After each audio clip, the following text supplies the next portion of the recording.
deadly riots over the government's plan to avoid defaulting on its loans. Is that the unemployment keeps rising, and it has to keep rising just because you have an excess supply of goods, which is this is all borrowed money that our and that debt is owned by banks in other countries. M-O-N-E-Y, in the form of a convenient filter cigarette that delivers the taste, and 45 malt liquor. Are you hot? Planning to bomb Iran. America's leader terror attacks in Iraq. And there's Armstrong.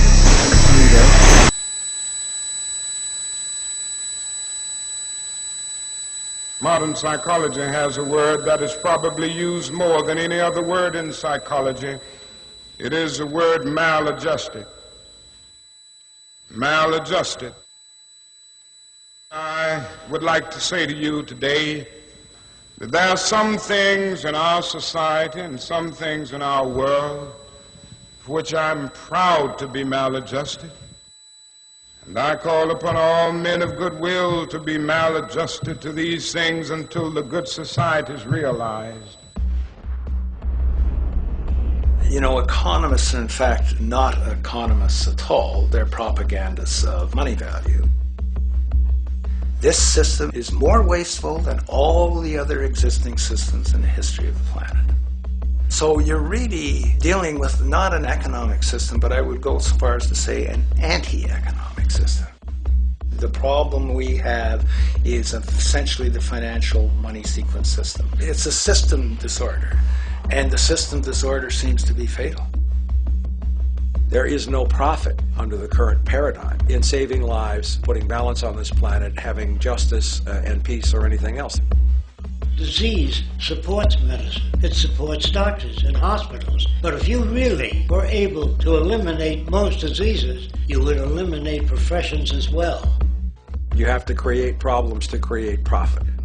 Crime does create business. We have now roughly 2 million people incarcerated in this country. Many of them are in prisons run by private corporations who trade their stock on Wall Street based upon how many people are in jail.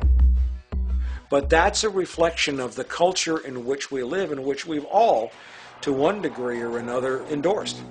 I think the biggest barrier would be the values that people are taught to uphold that system. At the social level of life organization, it isn't a genetic program or a genetic defect. It's a value system disorder.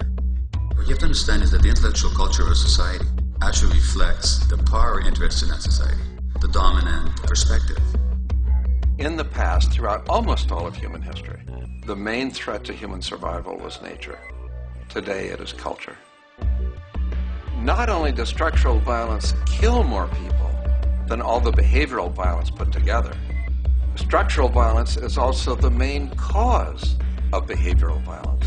Some colleagues at Harvard studying this suggested that inequality acted as a social pollutant because it affects almost everyone in society. The immune system cannot recognize the invasive cancer, and it takes over the whole body until the body collapses. And we're in that spasming, collapsing form now. So the system has to be corrected, not print more money and give it to banks. That doesn't deal with the problem. Every level of life organization and life system is in a state of crisis and challenge and decay or collapse. The problems that we have today will continue to go on. This will never go away within a monetary system. It's clear that we're on the verge of a great transition in human life. That what we face now is this fundamental change of the life we've known over the last century. There has to be a link between the economy and the resources of this planet, the resources being, of course, all animal and plant life, the health of the oceans and everything else. This is a monetary paradigm that will not let go until it's killed the last human being. The in-group will do all it can to stay in power. And that's what you got to keep in mind. They'll use the Army and Navy and lies or whatever they have to use to keep in power. They're not about to give it up because they don't know of any other system that will perpetuate their kind.